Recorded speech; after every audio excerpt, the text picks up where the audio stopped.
Hello and welcome to Hindi exam. देखिए हम लोग आज सर्वनाम से जितने भी क्वेश्चन एग्जाम में पूछे जाते हैं वो सारे सॉल्व करेंगे, लेकिन क्वेश्चन आसानी से सॉल्व हो जाएं इसके लिए हम थोड़ी सी थ्योरी इसकी देखेंगे, जिससे कि देखिए अगर सिर्फ क्वेश्चन हम ये इसका आंसर समझ लेंगे सिर्फ हमारे इतने ही क्वेश्चन सॉल्व हो जाएंगे जितना इसमें दिए हुए हैं।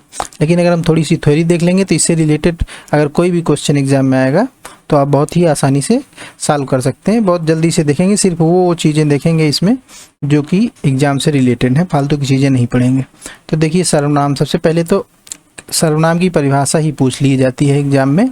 तो वो क्या होती है, ध्यान से सुनेंगे। जो शब्द संज्ञा के स्थान पर प्रयोग किए जाते हैं उन्हें हम सर्वनाम की कहते हैं। देखिए अब ऐसे जैसे हम संज्ञा क्या होती है हम लोग पीछे पढ़ चुके हैं ना, किसी व्यक्ति, वस्तु या स्थान के नाम को संज्ञा कहते हैं। अगर उस नाम की जगह पे हम कोई दूसरा शब्द प्रयोग करें तो उसको हम सर्वनाम कहते हैं। जैसे देखिए एग्जाम्पल से समझ में आएगा। जैसे हम कहें कि रमा एक धार्मिक महिला है, रमा हर रोज मंदिर जाती है, रमा का पति एक सज्जन है, रमा का पति भी गरीब को दान करता है। तो देखिए हर जगह रमा रमा रमा करके आ रहा है तो थोड़ा सा सुनने में अजीब लग रहा है। तो इस रमा की जगह पर हम सर्वनाम यूज कर सकते हैं वाह, और यहाँ पर यूज कर सकते हैं उसका, जिससे कि ये सेंटेंस जो है वो थोड़ा सुंदर लगने लगेगा।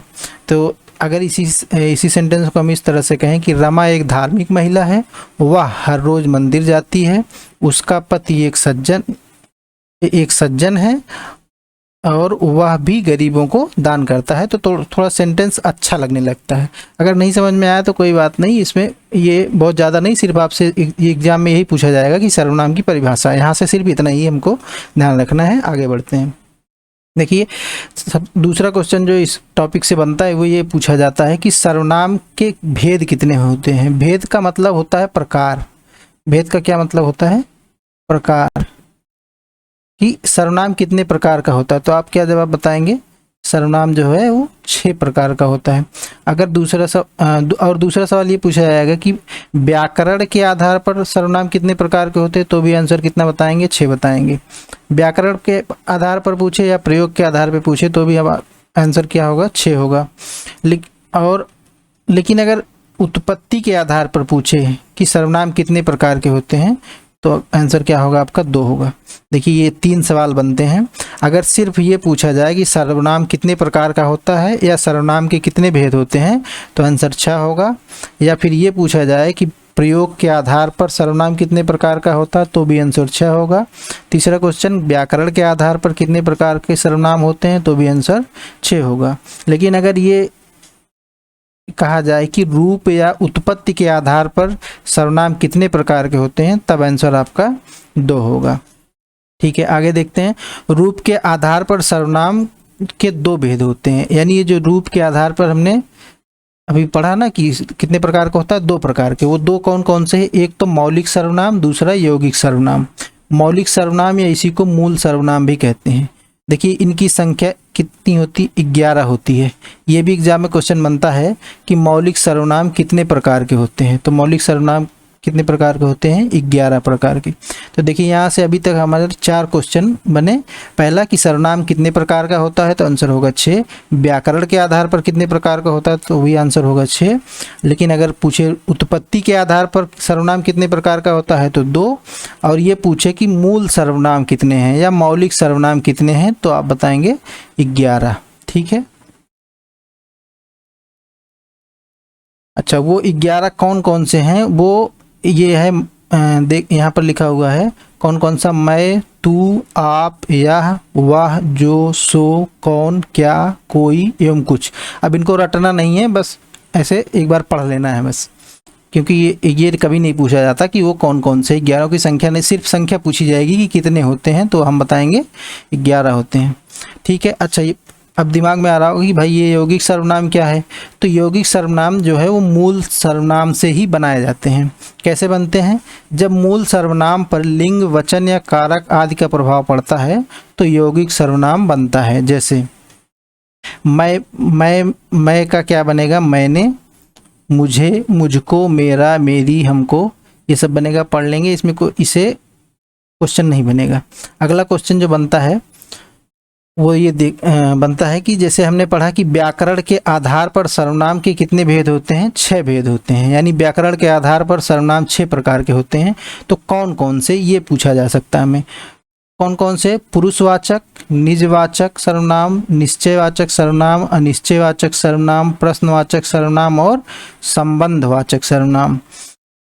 तो हम समझते हैं कि पुरुषवाचक सर्वनाम किसे कहते हैं।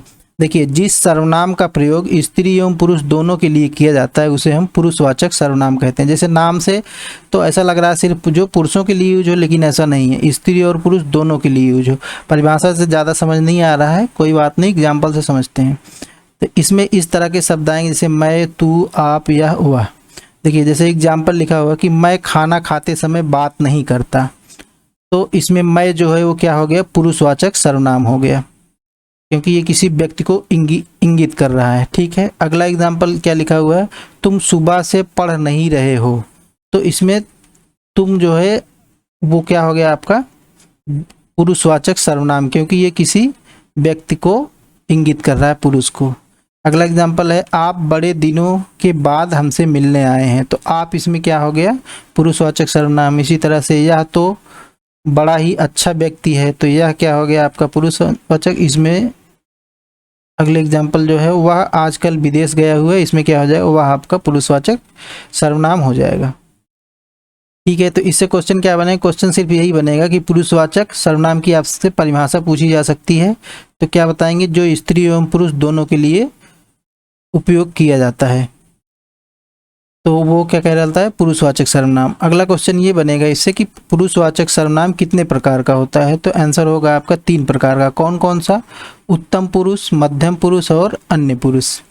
वक्ता अपने लिए जिस सर्वनाम का प्रयोग करता है उसे हम उत्तम पुरुष सर्वनाम कहते हैं, जैसे मैं, मेरा, मेरी, हम, हमारी, हमारा। और मध्यम पुरुष क्या होते हैं, वक्ता या श्रोता के लिए, यानी जो सुनने वाला है उसे मध्यम पुरुष सर्वनाम कहते हैं। इसमें कौन कौन से शब्द यूज होंगे, जैसे तू, तुम, तुम्हारा। और तीसरा आता है अन्य पुरुष सर्वनाम, जिस सर्वनाम से वक्ता व श्रोता को छोड़कर किसी अन्य का बोध होता है, यानी किसी अन्य के बारे में जो बात की जाती है उसे हम अन्य पुरुष। अब इतना परिभाषा में जो है वो काफ़ी कन्फ्यूजन क्रिएट कर दिया। सीधी सी बात, 3 बातें हमको ध्यान रखनी है। पहला, जैसे मान लीजिए आप किसी से या हम आपसे बात कर रहे हैं, ठीक है, तो एक हो गए हम, ठीक, और आपसे बात कर रहे हैं तो एक हो गए आप, और किसी तीसरे आदमी के बारे में बात करेंगे तो एक तीसरा हो गया थर्ड पर्सन। जैसे हम अंग्रेजी में जानते हैं ना, फर्स्ट पर्सन, सेकंड पर्सन और थर्ड पर्सन। तो फर्स्ट पर्सन कौन होता है, जो बात कर रहा है, ठीक, सेकंड पर्सन जो बात सुन रहा है, और थर्ड पर्सन जिसके बारे में बात की जा रही है। तो वही चीज़ यहाँ पर भी होता है कि उत्तम पुरुष क्या होता है, जो बात कर रहा है। जैसे मैं आपसे कुछ कह रहा हूँ तो मैं क्या हो गया, उत्तम पुरुष, और आपसे कह रहा हूँ तो ये दूसरा कौन हो गया, यानी आप सेकंड पर्सन हुए तो आप क्या हो गए, मध्यम पुरुष। और मान लीजिए किसी तीसरे, जैसे मैं एक सेंटेंस है, समझिए कि गांधी जी इस देश के महान नेता थे। मैंने आपसे कहा कि गांधी जी इस देश के महान नेता थे, तो गांधी क्या हो गया, क्योंकि हम गांधी जी के बारे में बात कर रहे हैं तो गांधी जी हो गए हमारे थर्ड पर्सन। ये जैसे एग्जाम्पल लिखा हुआ है, इसे समझते हैं। जैसे मैंने कल ही आपको बताया था कि वह आगरा जाएगा, तो मैंने आपसे कहा ना, मैं बोल रहा हूँ तो मैं क्या हो गया, उत्तम पुरुष। आपको बताया था कि आपसे बात कर रहा हूँ, है ना, तो ये हो गया आपका मध्यम पुरुष। और किसके बारे में कह रहा हूँ कि वह आगरा जाएगा, वह कौन है ये पता नहीं है, कोई अन्य पर्सन है ना, तो ये हो गया आपका अन्य पुरुष। ठीक है, अगला देखते हैं। अगला होता है निजवाचक सर्वनाम। निजवाचक सर्वनाम क्या होता है, सर्वनाम का प्रयोग कर्ता कारक एवं स्वयं के लिए, जिस सर्वनाम का प्रयोग कर्ता कारक स्वयं के लिए करता है उसे निजवाचक सर्वनाम कहते हैं। परिभाषा से ज़्यादा कुछ समझ नहीं आ रहा, बस इसमें इतना ध्यान रखेंगे कि इसमें आप, स्वयं, खुद या स्वतः, इस प्रकार के शब्द यूज होते हैं। तो जैसे जो अपने लिए बात करे, ठीक, जैसे एग्जाम्पल से समझिए, मैं अपने आप दुकान चलाता हूँ, तो अपने आप के बारे में बात कर रहा कौन, मैं, है ना, मैं अपने आप दुकान चलाता हूँ, तो आप क्या हो गया, आपका निजवाचक सर्वनाम हो गया। इसी तरह कहा जाए तुम्हें वहाँ जाकर स्वयं खाना बनाना है, तो स्वयं क्या हो गया, इन शब्दों के ध्यान रखेंगे, स्वयं, खुद या स्वतः इस प्रकार के शब्द आते हैं तो वो क्या होता है आपका निजवाचक सर्वनाम होता है। ठीक, तो यहाँ पर स्वयं क्या हो गया, निजवाचक सर्वनाम। इसी तरह से अगला एग्जाम्पल है, दीपक इस काम को खुद करने वाला था। ठीक, तो खुद जो है ये क्या हो जाएगा आपका निजवाचक सर्वनाम। अगला एग्जाम्पल है, तुम रहने दो मैं आप चला जाऊंगा। अब देखिए ये व्याकरण की दृष्टि से देखें तो ये जो सेंटेंस है वो थोड़ा सा गलत लिखा हुआ है। इसमें ये लिखना चाहिए कि तुम रहने दो मैं अपने आप चला जाऊंगा। तो ये जो अपने आप आता है ये आपका क्या हो जाता है, निजवाचक सर्वनाम हो जाता है। ठीक है, तीसरा क्या होता है, निश्चयवाचक सर्वनाम क्या होता है। तो परिभाषा देखेंगे क्या लिखा हुआ है, जिस सर्वनाम से किसी वस्तु, व्यक्ति या पदार्थ के विषय में ठीक ठीक निश्चित ज्ञान हो उसे निश्चयवाचक सर्वनाम। देखिए नाम से ही स्पष्ट है क्या लिखा हुआ है, निश्चयवाचक सर्वनाम। तो जिसके बारे में निश्चित जानकारी हो, है ना, पूरी जानकारी हो, वही क्या कहलाएगा आपका निश्चयवाचक सर्वनाम कहलाएगा। जैसे एग्जाम्पल लिखा हुआ है, यह गाय मीठा दूध पीती है। ठीक, मीठा दूध देती है, यह गाय मीठा दूध देती है। तो यह जो है हम किसके बारे में बात कर रहे हैं, इस गाय के बारे में। अगर हम सिर्फ सेंटेंस में इतना कहें कि गाय मीठा दूध देती है तो गाय के बारे में अस्पष्टता नहीं है ना, हम किस गाय की बात कर रहे हैं। लेकिन अगर हम वहीं पे कह दें कि यह गाय मतलब किसी पर्टिकुलर गाय को इंगित करके हम ये बात कह रहे होंगे कि यह गाय मीठा दूध देती है ना, तो गाय निश्चित हो गई ना, किस शब्द की वजह से निश्चित हुई, यह शब्द की। तो यही जो यह शब्द है ये आपका क्या हो जाएगा, निश्चयवाचक सर्वनाम हो जाएगा। इसमें जो शब्द यूज होते हैं यह और वह, इस टाइप के शब्द यूज होते हैं। जैसे अगला सवाल है, मतलब अगला वाक्य लिखा हुआ है कि वह लड़का दिल्ली गया। तो हम जो है ये अगर सिर्फ इतना कहें कि लड़का दिल्ली गया, है ना, तो वो कोई भी लड़का हो सकता है, उसके बारे में हमें निश्चितता का ज्ञान नहीं हो रहा है। लेकिन अगर हम कहें वह लड़का दिल्ली गया, तो वह मतलब कि हम जानते होंगे ना उस लड़के को, उसके बारे में निश्चित है, तो यही वह जो हो गया आपका निश्चयवाचक सर्वनाम हो गया। इसी तरह से अगला लिखा हुआ है, मोहन अपने घर चला गया। ठीक, तो अपने यहाँ पर क्या होगा, मोहन जो है ये क्या हो गया आपका निश्चयवाचक सर्वनाम हो जाएगा। इसी तरह से कहा जाए, यहाँ पर मेरा बैग रखा हुआ था, है ना, तो किस मतलब ध्यान ये देना है कि किस शब्द से हमें निश्चितता का ज्ञान हो रहा है, वही आपका निश्चयवाचक सर्वनाम होगा। तो यहाँ पर किससे निश्चितता का ज्ञान हो रहा है, क्या यही कह रहे हैं ना हम कि यहाँ पर मेरा बैग रखा हुआ था। ठीक, तो यहाँ से हमें पता चल रहा है कहाँ पर रखा हुआ था, यहाँ पर रखा हुआ था, एक निश्चित स्थान के बारे में हम बात कर रहे हैं ना। तो यहाँ जो हो जाएगा ये क्या हो जाएगा, निश्चयवाचक सर्वनाम। ठीक है, अगला क्या है, अनिश्चयवाचक सर्वनाम। अनिश्चयवाचक मतलब जिसके बारे में ठीक ठीक जानकारी ना हो या जो निश्चित ना हो, तो वो अनिश्चयवाचक सर्वनाम है। बिल्कुल परिभाषा से स्पष्ट है। इसमें जो शब्द यूज होते हैं कोई और कुछ, है ना। देखिए एग्जाम्पल क्या लिखा हुआ, अभी अभी आपके घर कोई आया। अब कौन आया ये हमें मालूम नहीं, कोई आया है ना, तो हम उसके बारे में निश्चित नहीं है, तो यही क्या हो गया, अनिश्चयवाचक सर्वनाम हो गया। मुझसे कोई व्यक्ति कह रहा था कि दीपू कानपुर गया है।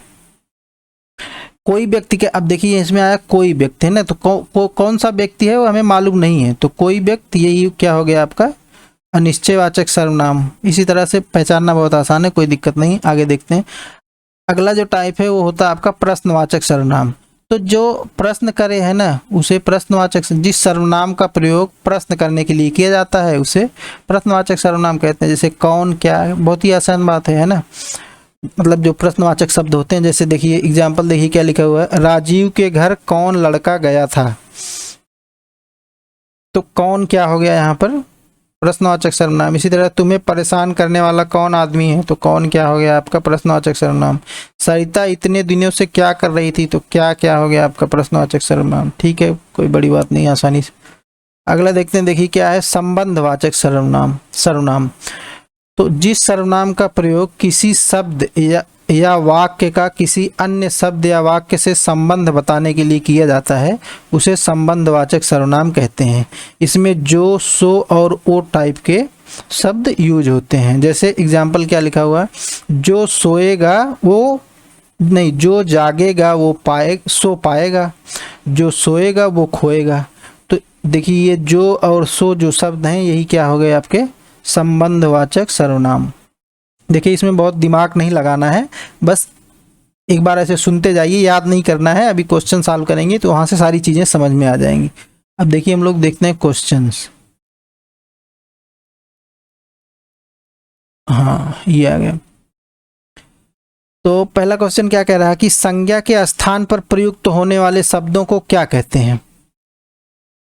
ये तो परिभाषा ही है सर्वनाम की, है ना। तो संज्ञा के स्थान पर जो शब्द प्रयुक्त होते हैं उसे हम क्या कहते हैं, सर्वनाम कहते हैं। तो आंसर क्या हो जाएगा आपका, सर्वनाम हो जाएगा। और देखिए उत्पत्ति के आधार पर अथवा मौलिक सर्वनाम। मौलिक सर्वनाम कितने बताए थे हमने, 11। तो 11 होते हैं मौलिक सर्वनाम, ठीक। तीसरा क्वेश्चन है निश्चयवाचक सर्वनाम कौन सा है। अभी इसमें पहचानना है कि इसमें निश्चयवाचक क्या होता है, जिसके बारे में हमें पूरी तरह से जानकारी हो, जो निश्चित हो वही निश्चयवाचक सर्वनाम। तो पहला लिखा हुआ है कहने और सुनने वालों के लिए प्रयुक्त सर्वनाम। ऐसा तो कुछ है नहीं, है ना, तो ये तो गलत हो गया। एक संज्ञा या सर्वनाम का दूसरी संज्ञा या सर्वनाम से संबंध ज्ञात कराने वाले सर्वनाम। तो ये तो संबंध वाचक हो जाएगा, ये भी नहीं हो सकता है, ये ऑप्शन गलत है। तीसरा क्या है, किसी निश्चित वस्तु व्यक्ति या स्थान के लिए प्रयुक्त सर्वनाम। तो यही सही बात है, जो निश्चित हो वही होगा आपका निश्चयवाचक सर्वनाम। तो आंसर क्या हो जाएगा, गा। चौथा क्वेश्चन क्या कह रहा है कि पुरुषवाचक सर्वनाम कितने होते हैं। तो हमने पढ़ा था ना पुरुषवाचक सर्वनाम कितने होते हैं, 3 होते हैं। कौन कौन से,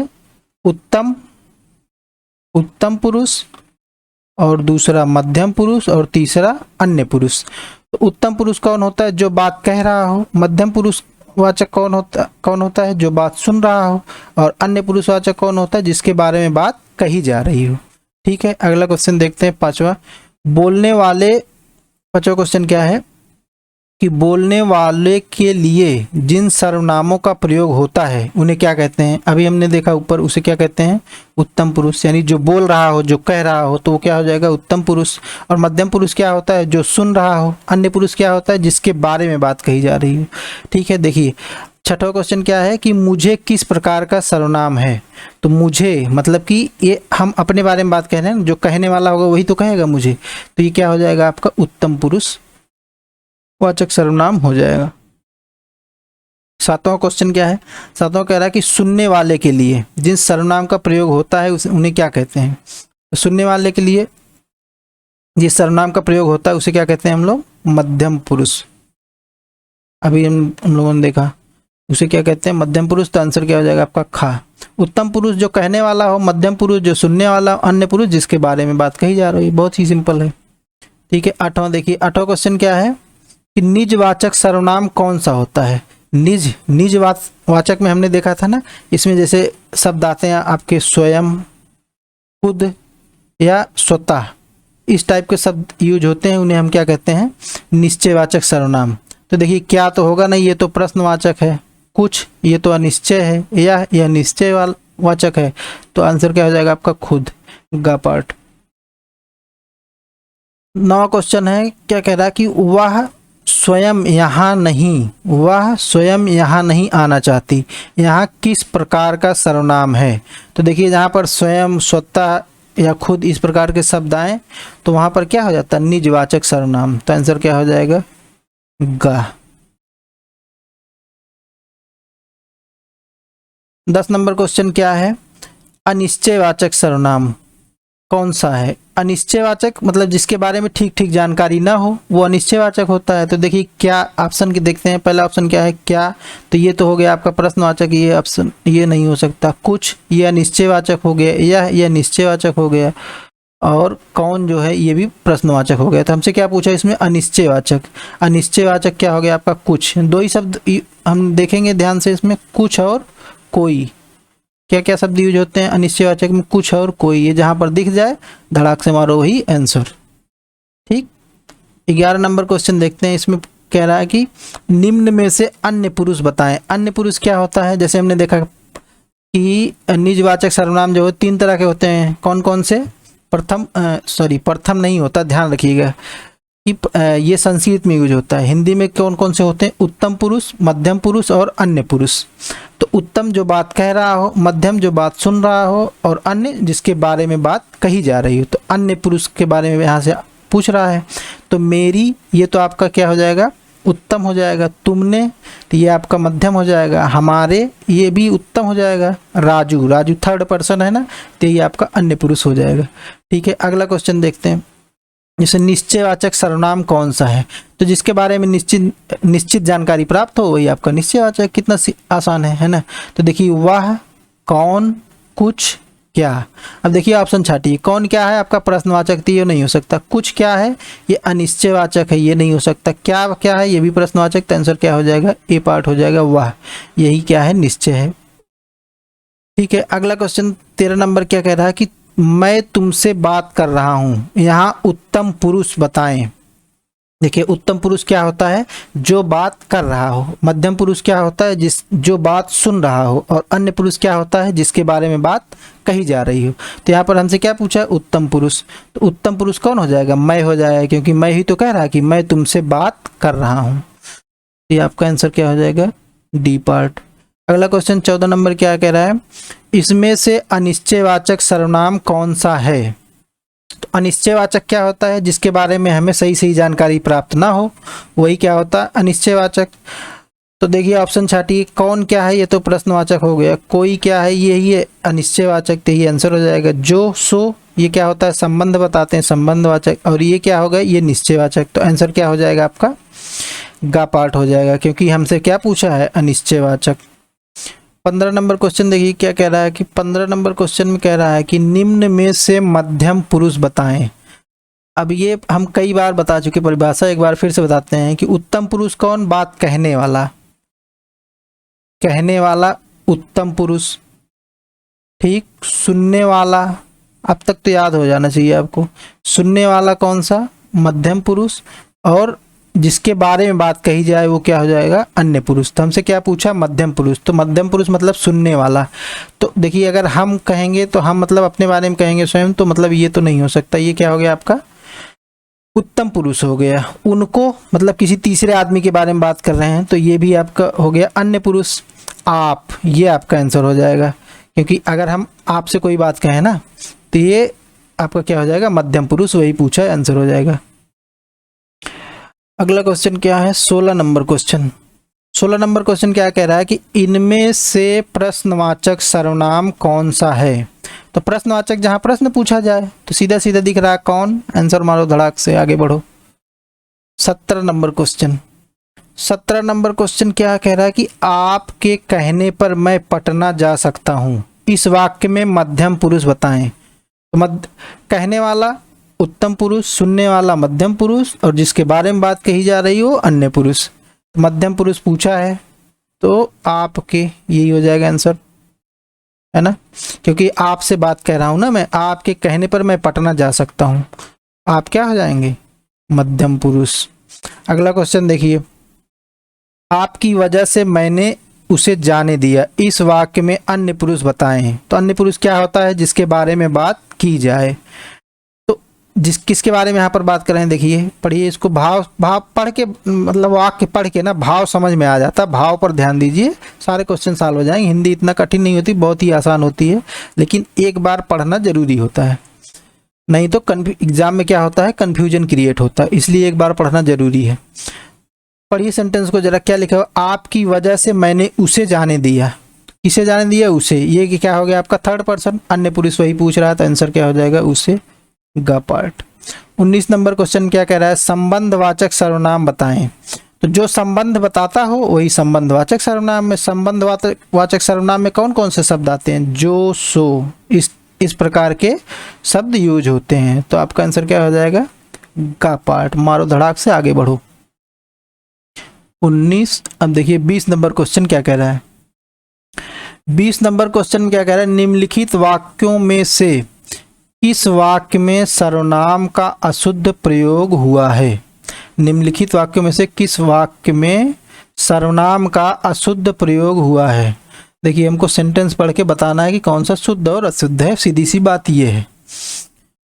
पढ़ते हैं भाई। पहला क्या लिखा हो, वह स्वयं यहाँ नहीं आना चाहती, बिल्कुल सही लिखा हुआ है, हम कई बार ऊपर पढ़ चुके हैं इस वाक्य को। हाँ, पार्ट में क्या लिखा हुआ है, आपके कहने पर मैं दिल्ली जा सकता हूँ, अभी हमने पढ़ा इसको, ये भी बिल्कुल सही है। वैसे भी पढ़ने में ही सही लग रहा है ना, जैसे तीसरा क्या लिखा हुआ है, मैं तेरे को एक घड़ी दूंगा। अब देखिए जो तेरे को मेरे को होता है ना, ये एक्चुअली हिंदी में गलत माना जाता है। इस तरह से आप नहीं कह सकते तेरे को मेरे को, ये जो दिल्ली वाले हैं बम्बई वाले ज़्यादा यूज़ करते हैं। ये इसका सही अगर हिंदी देखें तो हमें क्या कहना चाहिए कि मैं तुझे एक घड़ी दूंगा, या फिर हम इस तरह से कह सकते हैं कि मैं तुझको एक घड़ी दूंगा, या फिर अगर रिस्पेक्टफुली आप बोलें आपसे बड़ा हो कोई तो मैं तुमको एक घड़ी दूंगा। इस तरह 3 तरह से ये इस वाक्य को शुद्ध किया जा सकता है, लेकिन आप तेरे को नहीं कह सकते, इसलिए ये गलत सर्वनाम इसमें यूज हुआ है। तो आंसर यही हो जाएगा गा पार्ट। देखिए अगला भी देख लेते हैं क्या लिखा हुआ है कि मुझे इस बैठक की सूचना नहीं थी। ये भी वाक्य बिल्कुल सही लिखा हुआ है। 21 नंबर क्वेश्चन क्या है, 21 नंबर में इनमें से पुरुषवाचक सर्वनाम कौन सा नहीं है। पुरुषवाचक सर्वनाम क्या होते हैं, पुरुषवाचक सर्वनाम जिनसे स्त्री और पुरुष दोनों का बोध होता है उसे पुरुषवाचक सर्वनाम कहते हैं। तो देखिए इस क्वेश्चन को हम लोग जो है ऑप्शन एलिमिनेशन मेथड से करेंगे। तो देखिए ये आप जो लिखा हुआ है ना, दूसरा लिखा हुआ मैं, तीसरा कुछ, चौथा वाह। देखिए यहाँ से शुरुआत करते हैं। कुछ जो होता है, कुछ कोई ये अनिश्चयवाचक सर्वनाम तो ये तो होगा नहीं। मैं ये आपका पुरुषवाचक हो सकता है, हो सकता नहीं बल्कि है।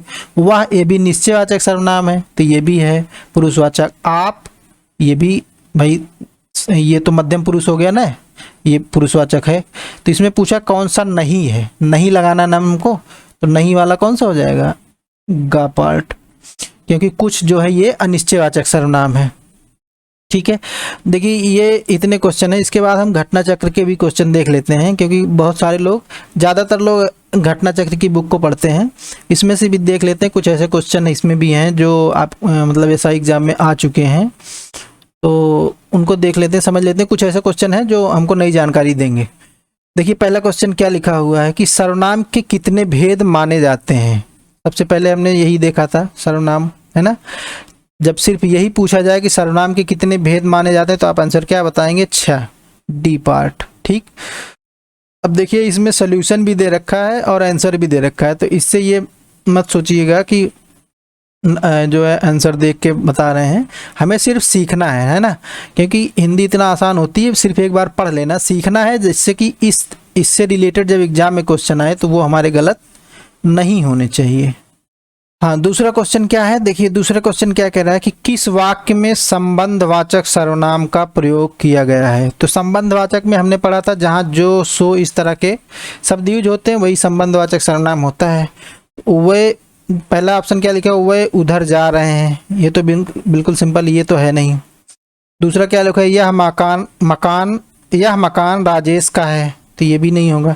किसी ने कूड़ा फेंका है, ये भी नहीं होगा। तीसरा क्या लिखा है, जो मेहनत करता है वह सफल होता है। तो जो, सो टाइप के शब्द आ गए ना, तो यही आपका संबंधवाचक हो जाएगा। ठीक है, अगला क्वेश्चन देखते हैं, तीसरा क्वेश्चन नंबर 3 में क्या कह रहा है कि जिस सर्वनाम से किसी निश्चित वस्तु का बोध ना हो उसे कहा जाता है। तो जिससे किसी निश्चित वस्तु का बोध हो उसे निश्चयवाचक सर्वनाम कहते हैं। और निश्चयवाचक सर्वनाम तीन तरह का होता है। कौन कौन सा, मध्यम पुरुष, उत्तम पुरुष, मध्यम पुरुष और अन्य पुरुष, है ना। तो ये कहना है कि जिससे निश्चित वस्तु का बोध ना हो उसे क्या कहते हैं। जिससे निश्चित वस्तु का बोध ना हो मतलब कि अनिश्चित होगा, तो सीधी सी बात है उसे अनिश्चयवाचक सर्वनाम कहेंगे। दिमाग लगाना ही नहीं है, डी आंसर हो गया, है ना। चौथा नंबर क्वेश्चन देखिए क्या कह रहा है। चौथा नंबर क्वेश्चन है कि पुरुषवाचक सर्वनाम के कितने भेद हैं। तो पुरुषवाचक सर्वनाम के अभी हमने बताया कितने भेद होते हैं, 3 भेद होते हैं, पहले भी पढ़ा है। 5 नंबर क्वेश्चन क्या कह रहा है कि जिस सर्वनाम शब्दों का प्रयोग वक्ता या श्रोता किसी अन्य व्यक्ति के लिए करता है उसे क्या कहते हैं। फिर से पढ़ते हैं क्या लिखा हुआ है, जिन सर्वनाम शब्दों का प्रयोग वक्ता या श्रोता किसी अन्य व्यक्ति के लिए करेगा तो उसे क्या कहेंगे, अन्य पुरुष। आंसर आगे बढ़ो। 6 नंबर क्वेश्चन क्या है कि निम्नलिखित में सर्वनाम कौन सा है। तो सर्वनाम क्या होता है, जो संज्ञा के स्थान पर यूज हो वो सर्वनाम, जैसे मैं, हम, तुम, आप, सीधी सी बात है, ए पार्ट आंसर।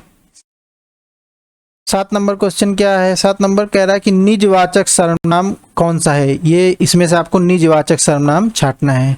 तो निजवाचक में हमने पढ़ा था जहाँ किस प्रकार के शब्द आते हैं, स्वयं, स्वतः या खुद, इस प्रकार के शब्द आते हैं, वही निजवाचक कहलाता है। तो ऑप्शन सी में हमें सीधे सीधे दिख रहा है स्वयं, तो धड़ाक से आंसर मारो और आगे बढ़ो। बहुत आसान होता है यार हिंदी, इसमें कुछ है थोड़ी नहीं। निश्चयवाचक सर्वनाम को किस अन्य नाम से जाना जाता है? निश्चयवाचक, देखिए ये चीज़ हमने नहीं पढ़ा था, इसको ध्यान दीजिएगा।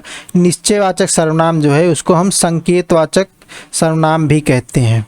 ये क्वेश्चन एसआई में पूछा जा चुका है, तो इसको विशेष रूप से ध्यान रखिएगा कि निश्चयवाचक सर्वनाम को संकेतवाचक सर्वनाम के नाम से भी जाना जाता है। क्वेश्चन है क्वेश्चन नंबर 9। इसमें पूछ रहा है यह मेरी पुस्तक है, इसमें किस सर्वनाम का प्रयोग किया गया है? तो यह जो है, यह वह कहाँ पर आते हैं जो निश्चित होता है ना, निश्चयवाचक सर्वनाम। निश्चयवाचक सर्वनाम उन्हीं को हम के लोग क्या कहते हैं, संकेत। अब इसमें निश्चयवाचक सर्वनाम ऑप्शन में ही नहीं है, तो हमने अभी अभी पढ़ा निश्चयवाचक सर्वनाम को संकेतवाचक सर्वनाम के नाम से भी जाना जाता है। तो आंसर क्या हो जाएगा, संकेतवाचक सर्वनाम, क्योंकि ये निश्चित बात कह रहा है कि ना, यह पुस्तक मेरी, जैसे किसी पुस्तक को, हमारी जो पुस्तक होगी उसी को तो आप कहेंगे कि यह मेरी पुस्तक है, क्योंकि वो निश्चित है ना, तो निश्चयवाचक सर्वनाम है। और निश्चयवाचक को ही हम लोग क्या कहते हैं, संकेतवाचक भी कहते हैं। तो आंसर क्या हो जाएगा, सी पार्ट। क्वेश्चन नंबर 10 क्या कह रहा है कि संज्ञा के स्थान पर प्रयोग होने वाले शब्दों को सर्वनाम की परिभाषा है भाई, ये आंसर सी। 11 नंबर क्वेश्चन देखते हैं कि निम्नलिखित वाक्यों में, 11 नंबर क्या कह रहे हैं, निम्नलिखित वाक्यों में पुरुषवाचक सर्वनाम की पहचान करें।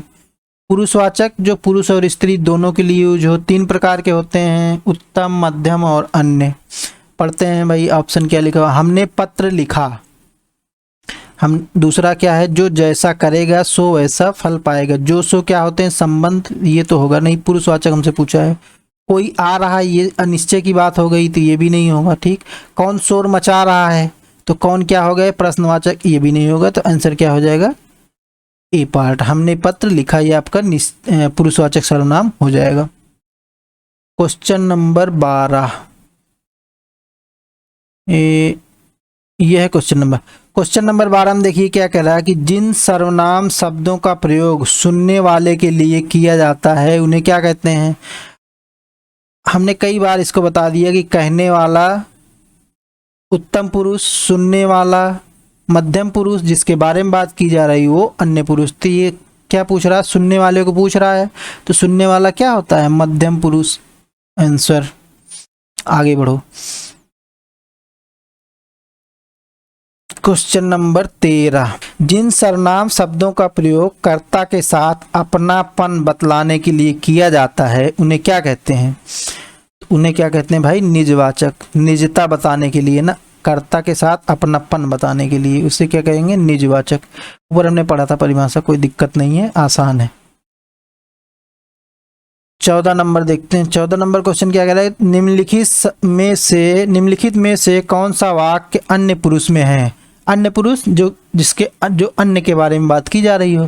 तो देखिए पढ़ते हैं, पहला क्या है, मैं बता तो रहा हूँ, तो ये तो है नहीं, ये तो क्या हो गया आपका उत्तम पुरुष, क्योंकि मैं आया ना सर्वनाम। उसे पुस्तक दो, तो उसे आया है, वो यही तो है थर्ड पर्सन। अब वो उसे कौन है ये हमको नहीं मालूम, तो यही आपका हो जाएगा आंसर। बाकी ऑप्शन भी देख लेते हैं। इसमें क्या लिखा है, तुमने ठीक ही सुना। तुमने मतलब सेकंड पर्सन के बारे में बात कर रहे हैं ना, तो ये आपका मध्यम पुरुष हो जाएगा। तुम कहोगे तो जाऊंगा, तुम, ये भी क्या हो जाएगा, मध्यम पुरुष। 15 नंबर क्वेश्चन देखते हैं। 15 नंबर क्या है, प्रश्नवाचक सर्वनाम वहां होता है जहां प्रश्न पूछा जाए, और क्या पढ़ते हैं ऑप्शन, अपने बारे में बताया जाए, नहीं भाई। किसी के संबंध के बारे में बताया जाए, नहीं भाई। किसी के बारे में प्रश्न किया जाए, हाँ, ई है सही जवाब। तो आंसर क्या आ जाएगा, ऑप्शन सी। देखिए 16 नंबर क्वेश्चन क्या लिखा हुआ है। 16 नंबर में पूछ रहा है कि पुरुषवाचक सर्वनाम का भेद कौन सा है? इतनी बार पढ़ चुके पुरुषवाचक 3 प्रकार के, मध्यम पुरुष, उत्तम पुरुष, अन्य पुरुष। देखिए यहाँ पर गलती हो सकती है, क्योंकि जिन लोगों ने संस्कृत पढ़ा है ना, तो उसमें प्रथम पुरुष, मध्यम पुरुष, उत्तम पुरुष इस टाइप का पढ़ा होगा। तो लेकिन ध्यान रखेंगे कि ये नहीं होता है हिंदी में। हिंदी में 3 होते हैं, कौन कौन से? मध्यम पुरुष, उत्तम पुरुष, अन्य पुरुष। तो इसमें पूछा कौन सा नहीं है, तो प्रथम पुरुष नहीं होता, ए आंसर हो जाएगा। इसको थोड़ा ध्यान से पढ़िएगा, इसमें गलती होने के बहुत चांस हैं। देखिए 17 नंबर क्वेश्चन क्या है? तुमने ठीक ही सुना है, इस वाक्य में कौन सा सर्वनाम है? तुमने सेकंड पर्सन की बात कर रहे हैं ना, तो ये क्या हो जाएगा? पुरुषवाचक सर्वनाम। पुरुषवाचक ही तो 3 तरह के होते हैं, उत्तम पुरुष, मध्यम पुरुष, अन्य पुरुष, है ना। तो ये मध्यम पुरुष है, तो मध्यम पुरुष क्या हो जाएगा? पुरुषवाचक सर्वनाम।